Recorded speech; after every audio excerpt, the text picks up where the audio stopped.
everyone, myself Jignesh Patel, PGT Business Studies, and I welcome you all to our YouTube channel Fun and Learn with Jignesh. तो कैसे हो आप लोग? I hope you all are fit and fine. और अगर आपको हमारा chapter number 1 जो था nature and significance of management पसंद आया हो and if you feel it to be fruitful then please share the video. और अगर आपने हमारा चैप्टर नंबर 1 वाला वीडियो नहीं देखा है तो आपको नीचे डिस्क्रिप्शन में लिंक मिल जाएगा. अगर आप हमारे चैनल पे फर्स्ट टाइम आए हो तो चैनल को सब्सक्राइब कर दीजिएगा और साइड में दिए गए बेल आइकन को प्रेस कर दीजिएगा जिससे आपको वीडियो के नोटिफिकेशंस मिलते रहे. So without wasting much time let's begin.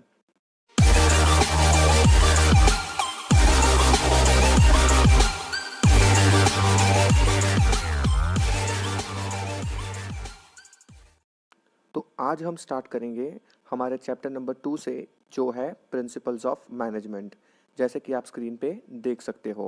Again before studying any topic the first thing that comes to the mind is why we are studying the chapter, that is what are the learning objectives of the chapter. So, as you can see that learning objectives are visible on your screen. After studying this chapter, you must be able to answer the following questions. Number 1, you must be able to explain the nature and significance of principles of management. Number 2, you must be able to explain F.W. Taylor's principle and techniques of scientific management. Number 3, आपको Henry फियोल के 14 principles of management के बारे में पता होना चाहिए. So now let's move towards the body of the chapter जो है principles of management, as you can see it on the screen. तो पहले हम समझते हैं ये प्रिंसिपल्स क्या होते हैं, उसके बाद हम चलेंगे प्रिंसिपल्स ऑफ मैनेजमेंट की तरफ. Principles are the statements which reflects the fundamental truth about some phenomenon based on cause and effect relation. इनको हम सिंपल वर्ड्स में समझे तो कोई भी स्टेटमेंट जो फंडामेंटल ट्रूथ बताता हो और जो यूनिवर्सली एप्लीकेबल हो और जो कॉज एंड इफेक्ट रिलेशन के ऊपर बेस्ड हो, जैसे कि for example law of gravity. Newton के सर पे एप्पल गिरना, यह एप्पल क्यों गिरा? It's because of the gravity. So यहाँ ग्रेविटी एक कॉज है और एप्पल का नीचे गिरना उसका इफेक्ट. ये होता है प्रिंसिपल. अब प्रिंसिपल्स ऑफ मैनेजमेंट क्या है? They are the broad guidelines for decision making and behaviour of the manager. यानी कि इसको हम सिंपल वर्ड्स में समझे तो मैनेजमेंट के जो प्रिंसिपल्स हैं दे आर द गाइडलाइंस जिनके अकॉर्डिंग मैनेजर्स को अपने डिसीजंस लेने होते हैं depending upon their creative skills. Also organisation में कैसे बिहेव करना है ये भी प्रिंसिपल्स ऑफ मैनेजमेंट गाइड करता है मैनेजर्स को. मैनेजमेंट के प्रिंसिपल्स जो है वो रिजिड नहीं होते हैं unlike science, as it deals with human behaviour. Also they are applied with creativity depending upon the skills. तो अब हम चलते हैं हमारे अगले टॉपिक पे जो है nature of principles of management. Number 1, universal applicability. It means they are applied to all type of organizations irrespective of their size and mode of operations. That is from sole proprietorship to a joint stock company depending upon the nature of the organization.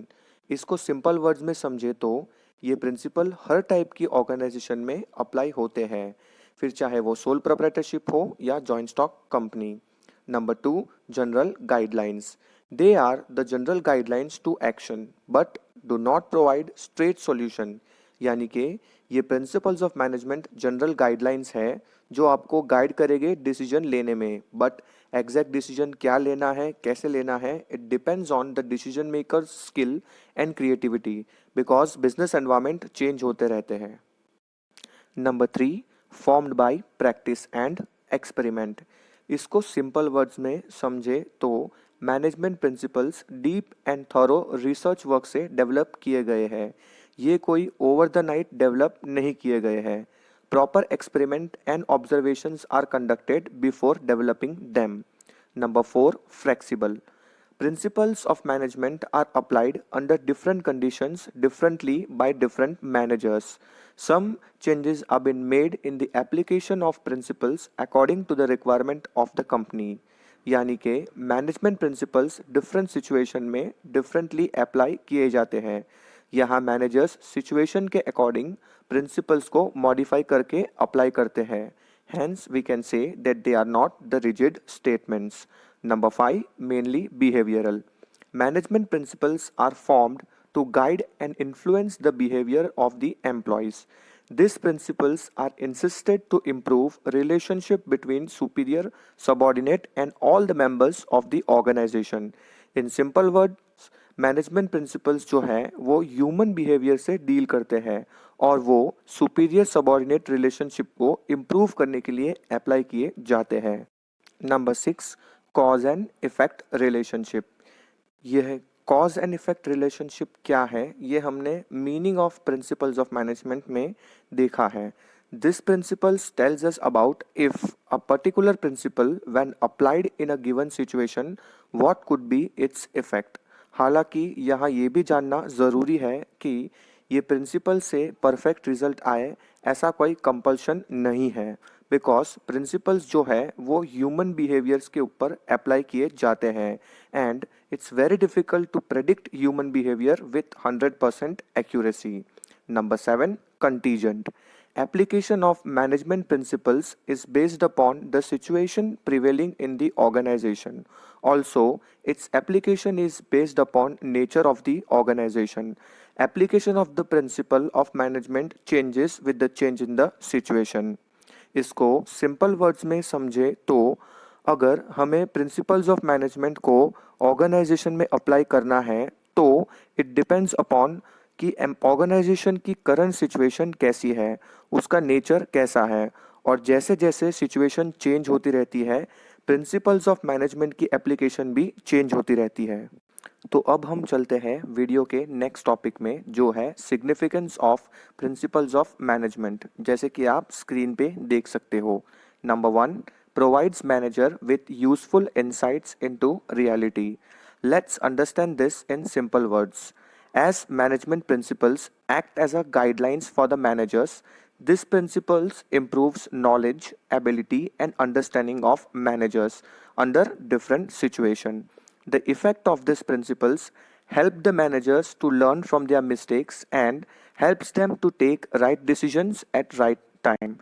Number 2, optimum utilization of resources and effective administration. Management के पास जो resources होते हैं जैसे कि human resources, financial resources etcetera, वो limited होते हैं और मैनेजमेंट प्रिंसिपल्स हेल्प करता है मैनेजर्स को to assess the cause and effect of their decision and thus reducing the wastage. यहाँ ऑप्टिमम यूटिलाइजेशन ऑफ रिसोर्स का मतलब होता है maximum benefits with minimum cost. Number 3, scientific decisions. इसको सिंपल वर्ड्स में समझे तो मैनेजर्स को बहुत सारे डिसीजंस डेली रूटीन में लेने पड़ते हैं और मैनेजमेंट प्रिंसिपल्स हेल्प करता है मैनेजर्स को कि वो ये डिसीजंस सिस्टमैटिकली और साइंटिफिक वे में ले सके. Number 4, meeting the changing environmental requirements. सारे बिजनेसमैन्स को चेंजेस करने पड़ते हैं अपने ऑर्गेनाइजेशन में according to the changes taking place in the business environment और मैनेजमेंट प्रिंसिपल्स ट्रेन करता है मैनेजर्स को कि वो ये चेंजेस को राइट डायरेक्शन में राइट लेवल पे इम्प्लीमेंट कर सके. Number 5, fulfilling social responsibility. पहले तो हम सोशल रिस्पॉन्सिबिलिटी को समझते हैं. Social responsibility refers to the responsibility of the business towards the society और सोशल रिस्पॉन्सिबिलिटी की अवेयरनेस जैसे जैसे इंक्रीज हो रही है सोशल फोर्सेस में, ऑर्गेनाइजेशन सोशल रिस्पॉन्सिबिलिटीज़ को फुलफिल करने के लिए ऑब्लाइज्ड होते जा रहे हैं और मैनेजमेंट प्रिंसिपल्स ना ही सिर्फ ऑर्गेनाइजेशनल गोल्स को अचीव करने में हेल्प करता है but it also guides the managers in performing social responsibilities too. Number 6, management training, education and research. हमारे जो मैनेजमेंट के प्रिंसिपल्स हैं वो मेजर पार्ट है मैनेजमेंट के. ऑल्सो वो हेल्प करते हैं नॉलेज इंक्रीज करने में while it forms the base, hence it is very important for training and research work also. Professional management courses जैसे कि BBA, MBA, वहाँ ये principles सिखाए जाते हैं as a part of their curriculum and even aptitude test is based upon this management principles only. तो अब हम चलते हैं हमारे वीडियो के नेक्स्ट टॉपिक पे जो है Taylor's scientific management. Scientific management implies to conducting business activities according to standardized tool and methods and trained personals in order to increase output, improves quality and reduces the wastage. जैसे कि आप screen पे देख सकते हो। इसे simple words में समझे तो जब बिजनेस एक्टिविटीज़ को standardise method and tools along with train personnels किया जाता है जिससे कि क्वालिटी इम्प्रूव हो और वेस्टेज रिड्यूस हो, जिससे कि organisation optimum utilisation of resources को अचीव कर सके। This can be called as scientific management. तो अब हम चलते हैं वीडियो के लास्ट टॉपिक पे जो है F.W. Taylor's principle of scientific management. Number 1, science not rule of thumb. इस प्रिंसिपल में टेलर ने बताया है कि कोई भी जॉब जो ऑर्गेनाइजेशन में परफॉर्म किया जा रहा है वो साइंटिफिक क्वेरीज पे बेस्ड होना चाहिए, ना कि किसी इंडिविजुअल के इंट्यूशन पे।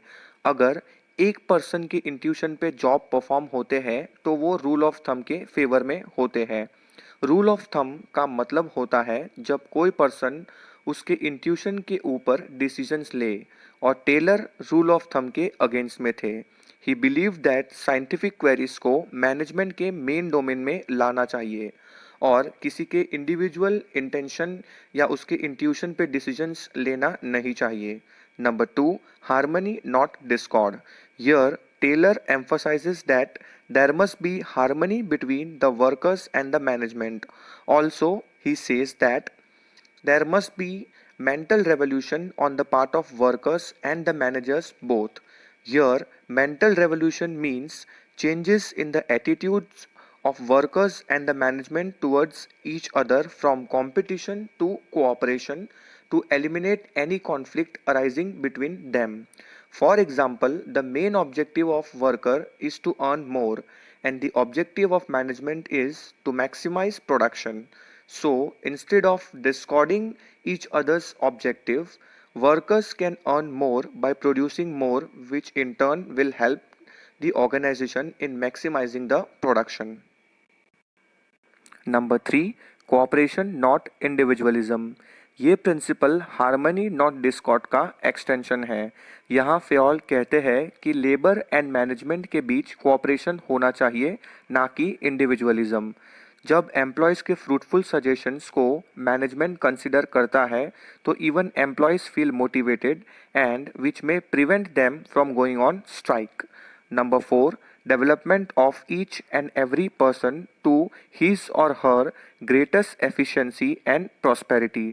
इस प्रिंसिपल में टेलर कहते हैं कि management should take actions for development of all the persons of the organisation.